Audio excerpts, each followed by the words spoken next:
درس قرآن کا یہ سلسلہ جو پہلے سے جاری و ساری ہے، اس سے قبل تعوذ، تسمیہ اور پھر سورت الفاتحہ شریف جو ہے اس کے بارے میں، اس کی مختلف آیات بینات جو ہیں ان کے بارے میں، پھر اس کے احکامات جو ہیں وہ میں آپ کی خدمت میں عرض کر چکا ہوں۔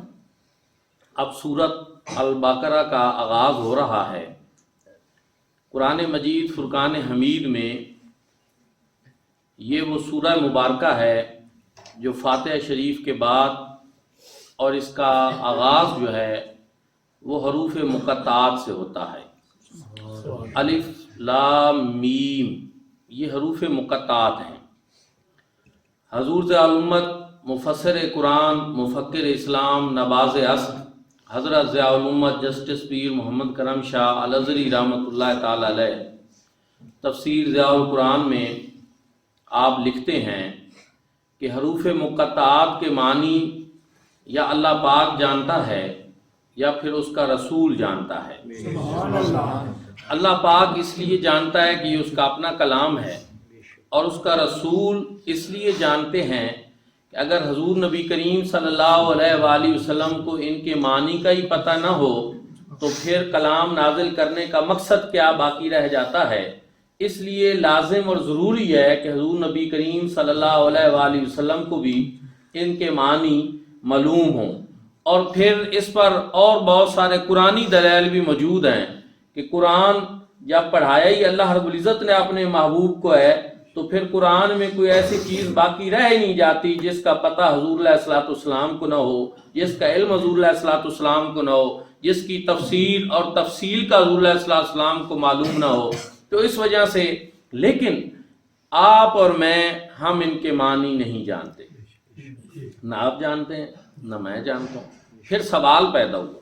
قرآن کا یہ دعویٰ ہے کہ قرآن مجید فرقان حمید کتاب ہدایت ہے اور اس میں انسانیت کے لیے ہدایت کا پیغام ہے، تو پھر سوال یہ پیدا ہوا کہ پھر الف لام میم میں آپ کے لیے اور میرے لیے کیا ہدایت ہے، ہمیں اس سے کیا پتہ چلے گا؟ تو دوستان ذی وقار، اس میں ہمارے لیے ہدایت کا یہ سامان موجود ہے کہ قرآن مجید فرقان حمید کے آغاز میں تمہید میں اللہ رب العزت نے وہ حروف ذکر کر دیے جن کے معنی یا خدا جانتا ہے یا اس کا مصطفیٰ جانتا ہے، آپ اور میں نہیں جانتے، تاکہ قرآن پڑھنے والا شروع سے ہی علم مصطفیٰ کریم صلی اللہ علیہ وآلہ وسلم کے سامنے اپنے گھٹنے ٹیک دے، اپنے عجز کا اعتراف کرے، اپنی بے بسی کا اعتراف کرے، اپنی کم مائگی اور کم علمی کا اعتراف کرے، اور یہ بات وہ اپنے ذہن میں رکھ لے کہ میرا علم کبھی بھی مصطفیٰ کریم صلی اللہ علیہ وآلہ وسلم کے علم کے برابر نہیں ہو سکتا، چاہے سارے قرآن کا ترجمہ اور تفسیر کر لے، لیکن الف لام میم کے معنی جب مجھے پتہ نہیں تو پھر میرا علم کبھی بھی علم مصطفیٰ صلی اللہ علیہ وسلم کے برابر نہیں ہو سکتا۔ یہ غلط فہمی دور کرنے کے لیے اللہ رب العزت نے شروع میں ہی ایسے حروف ذکر کر دیے کہ جن کی وجہ سے انسان سب سے پہلے یہ سمجھتا ہے کہ مصطفیٰ کریم صلی اللہ علیہ وآلہ وسلم کا علم جو ہے وہ میرے علم سے کہیں زیادہ ہے۔ سبحان اللہ۔ دوستان ذی وقار، پھر اس کے بعد اللہ رب العزت نے ارشاد فرمایا ذالک الکتاب لا ریب فیہ۔ ذالک کا اسم اشارہ بعید ہے، یہ دور کے لیے ہوتا ہے۔ ہم اپنی زبان میں بھی اس طرح کے اشارات استعمال کرتے رہتے ہیں کہ قریب کے لیے یہ جگ پڑا ہے تو ہم کہیں گے یہ جگ، دور کے لیے وہ دروازہ، یہ ہم اپنی زبان میں بھی، عربی میں بھی اسی طرح ہوتا ہے۔ ذالک کا اسم اشارہ ہے بعید کے لیے، لیکن قرآن پاک جب پڑھنے والا پڑھ رہا ہوتا ہے وہ تو اس کے قریب ہوتا ہے، تو پھر یہ اللہ رب العزت نے کیوں فرمایا ذالک الکتاب، حالانکہ ذالک الکتاب پھر نہیں ہونا چاہیے تھا؟ تو اس کی وجہ کیا ہے؟ حضور ضیاء الامت رحمۃ اللہ تعالی علیہ تفسیر ضیاء القرآن میں یہی سوال اسی طرح اٹھا کر پھر اس کا جواب دیتے ہیں کہ اللہ رب العزت نے یہ انداز اس لیے اپنایا کہ اگرچہ ظاہری طور پر قرآن پڑھنے والے کے بہت قریب ہوتا ہے، لیکن قرآن کا جو حقیقی مقام ہے، قرآن کا جو مرتبہ ہے، قرآن کی جو عظمت ہے، قرآن کی جو شان ہے، وہ قرآن پڑھنے والے کے ذہن سے کہیں بعید ہے، انسانی سوچ وہاں تک پہنچ ہی نہیں سکتی۔ اس وجہ سے رب تعالیٰ نے ارشاد فرمایا ذالک الکتاب ہو۔ پھر کسی بھی مترجم کا ترجمہ اٹھا کر دیکھ لیں، سارے اس کا ترجمہ یہ کرتے ہیں کہ ذالک الکتاب ہو، یہ وہ بلند رتبہ کتاب ہے، یہ وہ عظیم و شان کتاب ہے، لا ریب فیہ، کہ اس میں شک و شبہ کی کوئی گنجائش نہیں۔ یہ کوئی عام کتاب نہیں ہے، یہ وہ بلند رتبہ کتاب ہے، یہ وہ عظیم و شان کتاب ہے۔ میرے بھائی اور دوستو، قرآن کی عظمت، قرآن کا مقام، قرآن کی اہمیت، قرآن کی فضیلت، قرآن کی بزرگی، قرآن کی برتری اور قرآن کی بڑائی کا اندازہ آپ اس سے لگائیں کہ مصطفیٰ کریم صلی اللہ علیہ وآلہ وسلم کو جتنے معجزات عطا فرمائے گئے، ان تمام معجزات میں سب سے بڑھ کر اگر کوئی معجزہ ہے تو وہ قرآن مجید ہے۔ انبیاء کرام کے معجزات آپ سنتے رہتے ہیں، اور معجزہ اللہ رب العزت جب کسی کو نبوت عطا فرماتا ہے تو اس نبوت کی دلیل کے طور پر ساتھ معجزہ بھی دیا جاتا ہے۔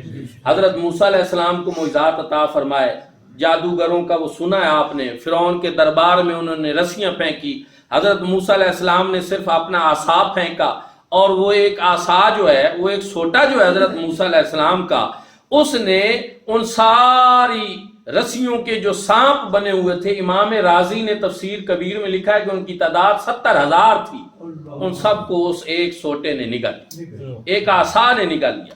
قرآن پاک میں فَلْقَ عَصَاهُ فَإِذَا هِيَ ثُعْبَانٌ مُبِينٌ، حضرت موسیٰ علیہ السلام نے اپنا عصا پھینکا اور وہ ایک بہت بڑا اژدہا بن گیا اور ان سب کو کھا گیا۔ حضرت موسیٰ علیہ السلام کا معجزہ ظاہر ہوا لیکن ایک وقت کے لیے، پھر ختم ہو گیا۔ حضرت عیسیٰ علیہ السلام کے معجزے تھے، مردوں کو زندہ کرتے تھے، مادرزاد نابینوں کو بینا کر دیتے تھے، جزام، کوڑی اور برس والے مریضوں کو ٹھیک کر دیتے تھے، لیکن ایک وقت کے لیے معجزہ، پھر ختم۔ حضرت صالح علیہ السلام کے لیے معجزہ کہ پتھر سے زندہ اونٹنی برآمد ہو گئی، لیکن ایک مخصوص وقت کے لیے، پھر ختم۔ بہت سارے معجزات اللہ نے انبیاء کرام کو دیے، لیکن جتنے انبیاء کو اللہ رب العزت نے معجزات عطا فرمائے، وہ سارے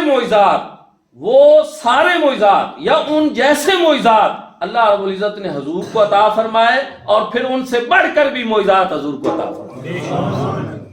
ایک تو یہ کہ اللہ رب العزت نے اس طرح کا کوئی نہ کوئی معجزہ اپنے محبوب کو بھی عطا فرمایا جس طرح پہلے انبیاء کو عطا فرمائے۔ اور پھر اگر تفصیل کا وقت نہیں، لیکن میں کسی صاحب مطالعہ کے لیے یہ بات بیان کر دیتا ہوں کہ اگر کوئی چاہتا ہے کہ میں اس کی تلاش کروں، میں ایسا پڑھوں کہ پہلے انبیاء کے معجزے پھر حضور کو بھی عطا فرمائے گئے، تو پھر اس سلسلہ میں آپ جو ہے علامہ یوسف بن اسماعیل نبہانی، مصر کے ایک بہت بڑے عالم و گزرے ہیں، ان کی کتاب ہے حجت اللہ علی العالمین فی معجزات سید المرسلین، عربی میں ہے، اور اب اس کے اردو تراجم بھی آ گئے، آپ اس کو پڑھ لیں۔ انہوں نے پہلے انبیاء کا معجزہ ذکر کیا، پھر اس طرح کا حضور علیہ السلام کا معجزہ، یعنی کتابیں بھری پڑی ہیں، یہ چیزیں موجود ہیں، لیکن اب میں چونکہ میرا موضوع وہ نہیں، اس لیے میں ادھر نہیں جا رہا، میں اپنی بات کی طرف آتا ہوں کہ انبیاء کے معجزے ظاہر ہوئے لیکن وقت کے ساتھ تھے، ختم ہو گئے، لیکن اللہ رب العزت نے مصطفیٰ کریم صلی اللہ علیہ وآلہ وسلم کو یہ جو قرآن کی صورت میں معجزہ عطا فرمایا، یہ ایک خاص وقت کے لیے نہیں تھا، یہ ایک گھنٹے کے لیے نہیں تھا، یہ ایک دن کے لیے نہیں تھا، یہ قرآن کی صورت میں ایسا معجزہ ہے جو قیامت تک کے لیے باقی رہنے والا ہے۔ امام بصیری کے نام آپ نے سن رکھا ہے؟ ذرا سنا ہے آپ لوگوں نے؟ امام بصیری کون ہے؟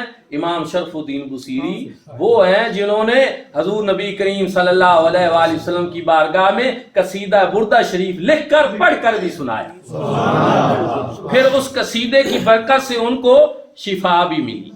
وہ اسی قصیدہ بردہ شریف میں در مد قرآن میں، یعنی قرآن مجید فرقان حمید کی تعریف میں یہ بیان کرتے ہیں قصیدہ بردہ شریف میں، دامت لدینا ففاقت کل معجزۃ من النبیین اذ جاءت ولم تدمی عرض کرتے ہیں یا رسول اللہ پہلے انبیاء کے جتنے معجزے تھے وہ آئے زہر ہوئے اور ختم ہو گئے، اللہ نے قرآن کی صورت میں ایک ایسا معجزہ جو تمام معجزات کے اوپر فائق ہے اور برتر ہے وہ عطا فرمایا جو قیامت تک کے لیے ہمارے پاس باقی رہنے والا ہے۔ جب بھی ہم دیکھیں قرآن کو تو ہمیں پتہ چل جائے کہ یہ مصطفیٰ کریم کا دائمی معجزہ ہے قیامت تک کے لیے۔ اب میں اس کی تھوڑی سی وضاحت آپ کو سمجھاتا بھی تاکہ آپ کو پتہ چلے، آپ کا ایمان تازہ ہو، قرآن کی محبت آپ کے دل میں اور بڑھے کہ کیسے یہ قیامت تک کے لیے معجزہ ہے۔ اس طرح کہ قرآن مجید کی 10 صورتیں مکمل ہوئیں، قرآن پاک نے چیلنج کر دیا تمام مشرکین کو، تمام لوگوں کو، قل فاتوا بعشر سور مثلہ مفتریات، فرمایا 10 صورتیں ہم نے یہ قرآن کی جو ہیں، اگر تم میں دم ہے، کوئی طاقت ہے، کوئی ہمت ہے، کوئی اگر ایسی چیز ہے تو لے آؤ ان 10 کے مقابلے میں 10 صورتیں بنا کر۔ جہاں قرآن پاک کی 10ویں صورت ہے اس میں یہ آیت کریمہ 10 صورتوں کے بعد، اس سے قرآن کے نظم کا بھی پتہ چلتا ہے، اس سے قرآن کی ترتیب کا بھی پتہ چلتا ہے کہ بعض لوگوں کے ذہنوں میں یہ ہوتا ہے کہ پتہ نہیں قرآن کیسے نازل ہوتا رہا۔ 10 صورتیں جب مکمل ہوئی قرآن نے چیلنج کر دیا، لے آؤ قل فاتوا بعشر سور مثلہ مفتریات، 10 صورتوں کے مقابلے میں لے آؤ۔ لا سکے؟ نہیں لا سکے، جنگیں لڑتے رہے، جنگ لڑنا انہوں نے آسان سمجھا لیکن قرآن کے مقابلے میں صورت نہ لا سکے۔ قرآن مجید نے اس چیلنج کو مزید کم کیا، ریلیکسیشن دی اس میں، اور مزید ارشاد فرمایا وَإِن كُنتُمْ فِي رَيْبٍ مِّمَّا نَزَّلْنَا عَلَىٰ عَبْدِنَا فَأْتُوا بِسُورَةٍ مِّن مِّثْلِهِ وَادْعُوا شُهَدَاءَكُم مِّن دُونِ اللَّهِ إِن كُنتُمْ صَادِقِينَ۔ یہاں پہلے بھی لا ریب فیہ کی بات ہے قرآن پاک میں، یہاں پھر ہے وَإِن كُنتُمْ فِي رَيْبٍ مِّمَّا نَزَّلْنَا عَلَىٰ عَبْدِنَا، اگر تمہیں اس میں کوئی شک ہے جو ہم نے اپنے عبد خاص پر یہ نازل کیا ہے تو فَأْتُوا بِسُورَةٍ مِّن مِّثْلِهِ، اس کی ایک صورت کے مقابلے میں ایک صورت لاؤ۔ قرآن کی سورت البقرہ سب سے بڑی صورت ہے، پھر آل عمران ہے جو کئی سپاروں پر مشتمل ہیں، کئی ان کے رکوع ہیں، لیکن قرآن مجید فرقان حمید کی سورت اِنَّا أَعْطَيْنَاكَ الْكَوْثَرَ فَصَلِّ لِرَبِّكَ وَانْحَرْ إِنَّ شَانِئَكَ هُوَ الْأَبْتَرُ، چھوٹی سی صورت ہے، 3 آیات پہ مختصر سی ہے، والعصر ہے، چھوٹی سی صورت ہے، لیکن قرآن نے جب یہ کہا کہ ایک صورت کے مقابلے میں صورت لاؤ تو آج بھی کمپیوٹر کے جدید دور میں، سائنس اور ٹیکنالوجی کے اس دور میں پورے عالم کفر کو قرآن کا یہ چیلنج جو ہے آج بھی چیلنج کر رہا ہے کہ لاؤ اس کے مقابلے میں ایک صورت، لیکن آج بھی لا نہیں سکتے اور قیامت تک نہیں لا سکیں گے کہ یہ قرآن کیونکہ اس طرح نہیں کہ صرف عربی کی کوئی بات جوڑنی ہے اور کوئی مضمون لکھ کر لانا، نہیں، اس کا معیار بھی وہ ہونا چاہیے جو قرآن کا معیار ہے، اس میں فصاحت بھی وہ ہونی چاہیے جو قرآن میں ہے، اس میں بلاغت بھی وہ ہونی چاہیے جو قرآن میں ہے، اس میں معانی بھی وہ ہونے چاہیے جو قرآن میں ہے۔ یہ صرف نہیں کہ ایسے عربی کو جوڑنا، پھر وہ کوالٹی، وہ معیار اور وہ چیز جب اس کے دیکھا جائے گا۔ اور میں اس کو بتاتا ہوں آپ کو، عرب کی دنیا میں 7 بڑے شعراء تھے، بڑے شاعر تھے، ادیب تھے، اور زمانہ جاہلیت میں انہوں نے 7 قصیدے لکھے، اور وہ یہ سمجھتے تھے کہ دنیا میں ہمارے ان قصیدوں کا کوئی مقابلہ نہیں کر سکتا۔ انہوں نے ان قصائد کو، ان کا ایک نام تھا قصائد سبع معلقہ، ان کو جا کر خانہ کعبہ کی دیواروں پہ لٹکا دیا تھا۔ اور آپ کو پتہ ہونا چاہیے کہ یہ حج کا سلسلہ جو ہے یہ حضرت ابراہیم علیہ السلام کے دور سے شروع ہے۔ زمانہ جاہلیت میں بھی، عالم کفر میں بھی لوگ حج کرنے آتے تھے، طواف ہوتا تھا، تو انہوں نے لٹکا دیا کہ اچھا ان کے مقابلے میں اگر کسی میں جرأت ہے تو کلام لکھ کر لگائے تو ہم اپنا کلام اتار لیں گے۔ وہ شعراء مرتے رہے، ایک مر گیا، دوسرا، تیسرا، ایک 7واں بندہ بچ گیا، ابھی ایک باقی تھا، لیکن کسی کو یہ جرأت نہ ہوئی کہ وہ ان کے مقابلے میں کوئی کلام لکھ کر وہاں لگا سکے۔ لیکن جب قرآن کی سورت الکوثر نازل ہوئی، ایک صحابی نے اس کو فوراً لکھا اور لے جا کر اس قصیدے کے ساتھ دوسری جگہ پہ اس نے لگا دیا۔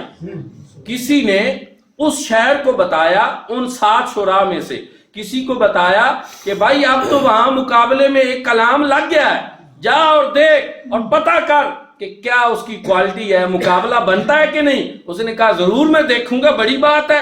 اتنے سال گزر گئے, کسی کو یہ جرأت نہیں ہوئی کہ ہمارے کلام کے مقابلے میں کوئی کلام لا سکے. ہم جائیں گے اور دیکھیں گے. وہ آیا, اس نے دیکھا, اپنا قصیدہ پڑھا, پھر قرآن مجید فرقان حمید کی سورت پڑھی. اس نے اپنے ہاتھوں سے اپنے قصائد کو جو ہے دیوار سے اکھیڑا اور پھاڑ کر پھینک دیا. اس نے کہا اب ایسا کلام موجز بیان آ گیا ہے, اب ایسا کلام بلیغ آ گیا ہے, اب ایسا کلام فصیح آ گیا ہے کہ اب اس کا مقابلہ نہیں ہو سکتا. اعلیٰ حضرت عظیم البرکت بول اٹھے. انہوں نے کہا ہے تیرے اگے یوں دبے لچے فصحا عرب کے بڑے بڑے, کوئی جانے کہ منہ میں زبان نہیں بلکہ جسم میں جان. کوئی مقابلہ ہے قرآن پاک سے دنیا کی زبانوں کا اور لوگوں کا؟ میرے بھائیوں اور دوستو, کہتے ہیں کہ بات وہ ہوتی ہے جس کو غیر بھی مان جائے. دوستان ذوالفقار وہ ماننے پہ مجبور ہو گیا. یہ ہے قرآن پاک جس کے بارے میں رب فرما رہا ہے ذالک الکتاب لا ریب فیہ, یہ وہ بلند رتبہ کتاب ہے, یہ وہ عظیم و شان کتاب ہے, لا ریب فیہ, اس میں شک و شبہ کی کوئی گنجائش نہیں. یہ قرآن پاک نے اپنے پڑھنے والوں کو یہ یقین کیوں دلایا کہ اس میں شک نہیں ہے؟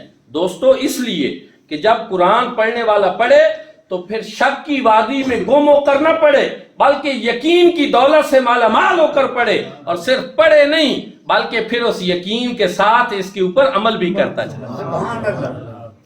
آج پوری امت کا مسئلہ کیا ہے؟ 57 ممالک ہیں ہمارے مسلمانوں کے, لیکن ہماری حالت کیا ہے؟ کہیں ہم طاقت میں ہیں, کہیں ہم قوت میں ہیں. جس کا دل چاہتا ہے وہ ہمیں دبا دیتا ہے, جس کا دل چاہتا ہے وہ افغانستان میں بمباری کر دیتا ہے, جس کا دل چاہتا ہے وہ عراق میں بمباری کر دیتا ہے. کشمیر میں کیا ہو رہا ہے, فلسطین میں کیا ہو رہا ہے, ہماری حالت اچھی نہیں. سوال یہ پیدا ہوتا ہے کہ ایسا کیوں ہے, جبکہ ہمارے پاس ایک مسلمانوں کو اکٹھا کرنے والی, قوت دینے والی, طاقت دینے والی کتاب قرآن مجید فرقان حمید موجود ہے. اس کے ہوتے ہوئے پھر ہم ذلیل و خوار کیوں ہو رہے ہیں, پھر رسوا کیوں ہو رہے ہیں؟ تو دوستان ذوالفقار اس کی وجہ یہ ہے کہ قرآن مجید فرقان حمید قوت والی کتاب ہے, طاقت والی کتاب ہے, اور قوموں کو یہ زندہ کر دیتی ہے. لیکن کرتی کب ہے؟ جب قوم بھی اس کو یقین کے ساتھ یقین کی دولت سے مالا مال ہو کر پڑے. آپ مجھے بتائیں کہ بے یقینہ بندہ, کیا اس پہ کوئی دوا اثر کرتی ہے؟ کیا اس پہ کوئی دعا اثر کرتی ہے؟ بے یقینے بندے پہ نہ دعا اثر کرتی ہے نہ دوا اثر کرتی ہے. اور یہی وجہ ہے کہ حکیم جتنا اچھا کیوں نہ ہو, ڈاکٹر جتنا اچھا کیوں نہ ہو, اور کتنا قیمتی نسخہ لکھ دے, لیکن وہ نسخہ کسی کو فائدہ تب تک نہیں دے گا جب تک کہ نسخہ لینے والے کو اس کے اوپر پورا یقین نہ ہو. آج مسئلہ یہ ہے کہ ہم قرآن پڑھتے ہیں, اس کے ختم کرتے ہیں, ہم حافظ بنتے ہیں, عالم بنتے ہیں, لیکن بدقسمتی سے آج قرآن کے اوپر ہمارا اس طرح کا یقین نہیں ہے. اور عملی زندگی میں ہم یہ دورہ پان دیکھتے بھی ہیں کہ قرآن و سنت کے ہوتے ہوئے جب ہماری زندگی کے رسم و رواج آتے ہیں, معمولات آتے ہیں, تو ہم قرآن کو دوسری طرف رکھ دیتے ہیں اور اپنی ان ساری چیزوں کو آگے لے آتے ہیں. کیا یہ ہمارا ایسا رویہ نہیں ہے؟ کیا ایسی چیز نہیں ہے؟ یہی وجہ ہے کہ حضور ذال امت حضرت جسٹس پیر محمد کرم شاہ الازہری رحمۃ اللہ تعالی علیہ ارشاد فرماتے ہیں کہ تم قرآن کو کوئی ایسی بات نہ کہو کہ کوئی قرآن کا قصور ہے. قصور ہمارا اپنا ہے کہ ہم نے اپنے گھروں میں قرآن پاک کو یہ موقع ہی کب دیا ہے کہ وہ اپنی برکات ظاہر کر سکے.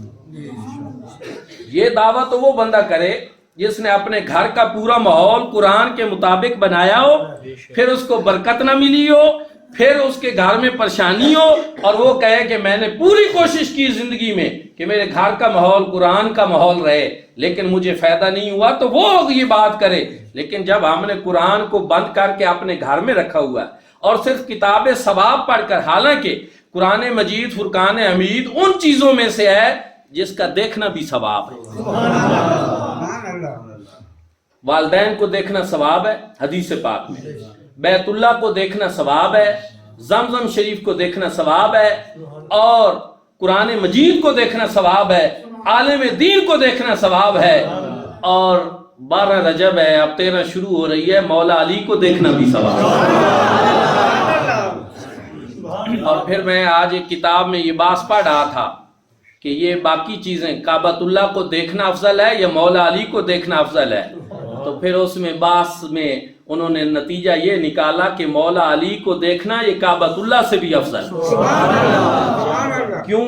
کیونکہ کعبۃ اللہ کو حضور علیہ السلام نے مخاطب ہو کر ایک دفعہ فرمایا تھا، اور صحیح حدیث پاک ہے، حضور نے ارشاد فرمایا بیت اللہ تیری بڑی عظمت ہے، تیری بڑی شان ہے، تیری بڑی حرمت ہے، لیکن سن بندہ مومن کی حرمت تو اس سے کہیں زیادہ ہے، اور اگر بندہ مومن کی حرمت زیادہ ہے تو وہ ہستی جو امیر المومنین ہے، جو امام المشارق والمغارب ہیں، جو حل المشکلات والنوائب ہیں، ان کے بارے میں پھر آپ کا کیا خیال ہے، جن کے بارے میں حضور نے یہ ارشاد فرمایا۔ ام المومنین سید عائشہ صدیقہ رضی اللہ تعالیٰ عنہا بیان کرتی ہیں اس روایت کو کہ فرمایا کہ نظرو الی وجہ علی عبادہ، علی پاک کی طرف نظر کر کے دیکھنا بھی عبادت۔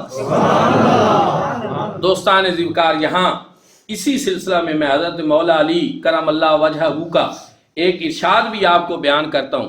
آپ ایک شخص کی عیادت کرنے گئے، پتہ چلا بیمار ہے، آپ گئے اور جا کر اس کو فاتحہ شریف اس پہ پڑھی اور اس کو دم کیا، اللہ رب العزت نے اس کو شفا عطا فرمائی، کیونکہ فاتحہ شریف جو ہے اس کا ایک نام شافیہ بھی ہے، شفا عطا کرنے والی۔ میں پیچھے جب فاتحہ شریف پہ درس دے رہا تھا میں نے وہ تمام چیزیں تفصیل سے بتائی تھی۔ فاتحہ شریف پڑھ کے دم کی، اور پھر دوسرے دن اس کا کوئی اور دوست اس کے پاس گیا، اس نے پوچھا کہ تم بیمار تھے، میں تو پوچھنے آیا تھا، تم تو اب چنگے بھلے ہو، صحیح سلامت بیٹھے ہو، کیا ہوا؟ اس نے کہا جی میں واقعی بیمار تھا، شدید تکلیف تھی، لیکن حضرت مولا علی شیر خدا تشریف لائے، انہوں نے مجھے فاتحہ شریف پڑھ کے دم کیا اور میں ٹھیک ہو گیا۔ اور پھر ایک اس نے آگے بات کر دی جو بڑی عجیب تھی، اس نے کہا وہی والی فاتحہ جو ہم نماز میں نہیں پڑھتے، وہی فاتحہ پڑھی، یعنی اس نے تھوڑا سا لائٹ لیا اور فاتحہ شریف کا جو ہے احترام اس طرح نہ کیا، تو اسی وقت اس کے اوپر بیماری دوبارہ لوٹ آئی اور پھر اسی کی وجہ سے وہ فوت بھی ہو گئی۔ یہ چیز کیا ہے؟ یہ ہے کہ کسی چیز کا قرآن پاک کا احترام پراپر نہ کرنا، جب اس کا دل میں احترام نہیں ہوگا پھر وہ شفا یاب بھی نہیں کرے گی۔ پہلے شفا ہوئی لیکن جب اس کے دل میں ایک میل آئی، جب اس نے اس کو لائٹ لیا تو پھر وہ تاثیر ہی ختم ہو گئی۔ قرآن پاک اپنی تاثیر ضرور دکھاتا ہے کیونکہ یہ کتاب شفا ہے۔ وَنُنَزِّلُ مِنَ الْقُرْآنِ مَا هُوَ شِفَاءٌ وَرَحْمَةٌ، فرمایا ہم نے اس قرآن کو شفا اور رحمت بنا کر بھیجا ہے۔ یہ کتاب شفا ہے، یہ کتاب رحمت ہے، لیکن شرط کیا ہے؟ یقین کی شرط ہے۔ یقین ہوگا اس پہ، یقین کے ساتھ پڑھیں، یقین کے ساتھ زیارت کریں اور یقین کے ساتھ اس کے اوپر عمل کریں تو پھر یہ قرآن اپنی تاثیر دکھاتا ہے۔ بے یقینہ انسان کسی قسم کا نہیں ہوتا، بے یقینہ انسان سے برا اور ہے ہی کوئی نہیں۔ اور صرف میں نہیں کہتا، حضرت حکیم الامت علامہ محمد اقبال رحمۃ اللہ تعالی علیہ اس حقیقت کو بیان کرتے ہیں، فرماتے ہیں سن اے تہذیب حاضر کے گرفتار، نوجوان نسل کو مخاطب کر کے کہہ رہے ہیں، سن اے تہذیب حاضر کے گرفتار، غلامی سے بدتر ہے بے یقینی۔ غلامی اسلام میں ناپسندیدہ، اور اسلام کی برکت سے پوری دنیا میں آج کہیں غلامی نظر نہیں آتی، ورنہ لوگ غلام بنا لیے جاتے تھے۔ اسلام نے کہا کہ روزہ جو ہے توڑ بیٹھے ہو تو اتنے غلام آزاد کر دو، قسم کا کفارہ دینا ہے تو اتنے غلام آزاد کر دو، قتل کر بیٹھے ہو تو مومن غلام کو آزاد کرو۔ آزاد کرتے کرتے آج دنیا میں غلام کہیں نظر بھی نہیں آتے۔ غلامی بری چیز ہے، لیکن اقبال کہتے ہیں کہ غلامی سے بھی اگر کوئی بدترین چیز ہے تو وہ بے یقینہ ہو۔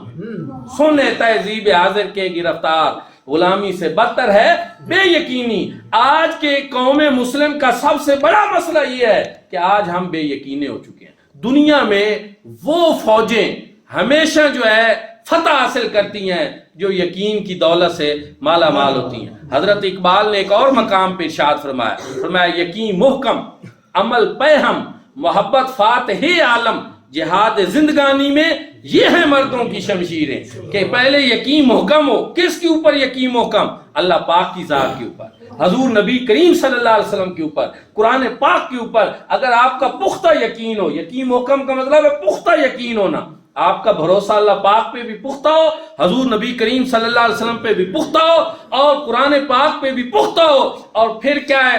عمل پہ ہم، عمل بھی لگاتار ہو۔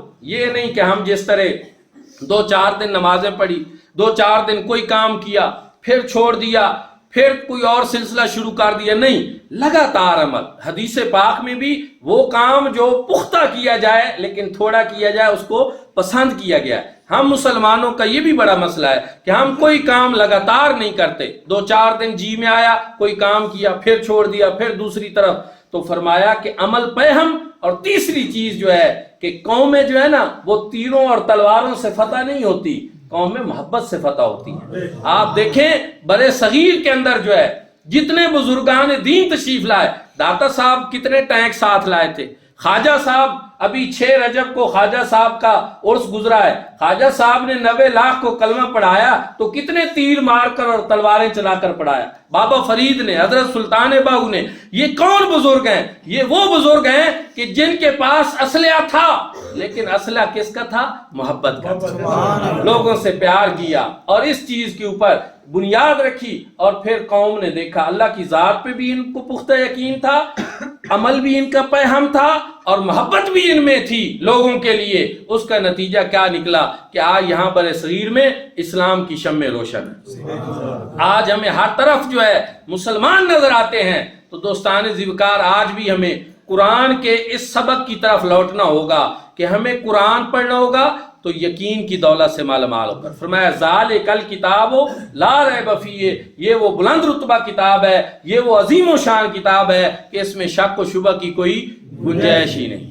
پھر مزید ارشاد فرمایا ھدی للمتقین، یہ متقیوں کے لیے ہدایت کا سامان اس میں موجود ہے۔ اب سوال ایک اور پیدا ہوتا ہے، اسی قرآن میں اللہ رب العزت نے ایک جگہ پہ ارشاد فرمایا ھدی للناس، کہ یہ تمام نسل آدم کے لیے ہدایت کا سامان رکھتی ہے۔ یہاں خاص کیا گیا متقیوں کو، ھدی للمتقین۔ حضور ضیاء الامت، نباز عصر، مفکر اسلام، مفسر قرآن حضرت جسٹس پیر محمد کرم شاہ الازہری رحمۃ اللہ تعالی علیہ یہاں تفسیر ضیاء القرآن شریف میں لکھتے ہیں کہ ایسا کیوں ہے کہ قرآن کو ایک جگہ پہ فرمایا جا رہا ہے ھدی للناس، پوری نسل انسانی کے لیے اس میں ہدایت کا سامان موجود ہے، یہاں خاص کیا جا رہا ہے متقیوں کو کہ ھدی للمتقین، کہ متقی ہدایت اس سے پا سکیں گے۔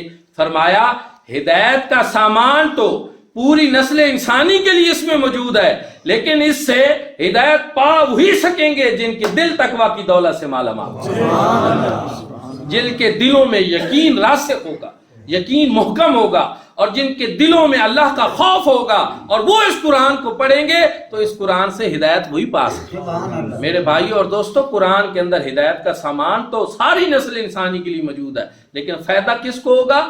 جو قرآن کو تقویٰ کی دولت سے مالا مال ہو کر پڑھے گا۔ آج قرآن پڑھا جاتا ہے لیکن وہ تقویٰ نہیں، وہ یقین نہیں، وہ اس کے اوپر ہمارا پختگی نہیں، اعتقاد کی جس طرح کی ہونی چاہیے تھی، جس کی وجہ سے نہ ہمیں شفا مل رہی ہے، نہ ہمارے لیے یہ باعث رحمت بن رہا ہے۔ یہ ہماری کمزوریاں ہیں، ہمیں ان کمزوریوں کو دور کرنا ہوگا تو یہ قرآن ہمارے لیے پھر شفا بھی ہوگا اور باعث رحمت بھی ہوگا۔ دوستان ذی وقار، اسی قرآن مجید فرقان حمید میں اللہ رب العزت نے جو ارشادات فرمائے وہ ابدی صداقت بن گئے، یونیورسل ٹروتھ، یعنی خبریں ہوتی ہیں کبھی سچی ثابت ہوتی ہیں اور کبھی غلط ثابت ہوتی ہیں۔ قرآن اس وجہ سے دنیا کی ساری کتابوں سے بلند ترین کتاب ہے کہ قرآن نے جو کہا پھر وہ ہو کر رہا، وہ ابدی صداقت بن گیا، وہ یونیورسل ٹروتھ بن گیا۔ مثلا قرآن مجید فرقان حمید کے بارے میں اللہ رب العزت نے قرآن میں ارشاد فرمایا کہ یہ کافر اگر قرآن پہ کسی قسم کا شک کرتے ہیں تو پھر محبوب آپ ان کو ایک اور چیلنج کر دیں، کافروں کو، کیا فَتَمَنَّوُا الْمَوْتَ إِن كُنتُمْ صَادِقِينَ، اگر سچے ہیں تو موت کی تمنا کر لیں۔ آج 14 صدیوں سے زیادہ عرصہ گزر گیا ہے، آج تک کسی کافر کو یہ ہمت نہیں ہوئی، کسی کافر کو یہ ہمت نہیں ہوئی کہ وہ قرآن کے اس چیلنج کو قبول کر سکے۔ کیوں؟ ان کو پتا ہے کہ قرآن نے کہا ہے کہ اگر تم سچے ہو تو موت آ جائے، قرآن سچی کتاب ہے، ہمارے اوپر موت آ جائے، آج تک نہیں کر سکی، اور اگر کسی نے کیا تو بچے گا نہیں۔ یہ ایسی صداقت ہے، ایسے نہیں ہم اس کو سینے سے لگائے ہوئے۔ قرآن مجید فرقان حمید کاش کے مسلم امہ جو ہے وہ سمجھ سکتی، اس کو پڑھتی، اس میں ہے کیا۔ قرآن پاک نے متعدد جگہوں پہ یہ کہا ہے کہ آنکھیں بند کر کے اس کو نہ پڑھو، فرمایا افلا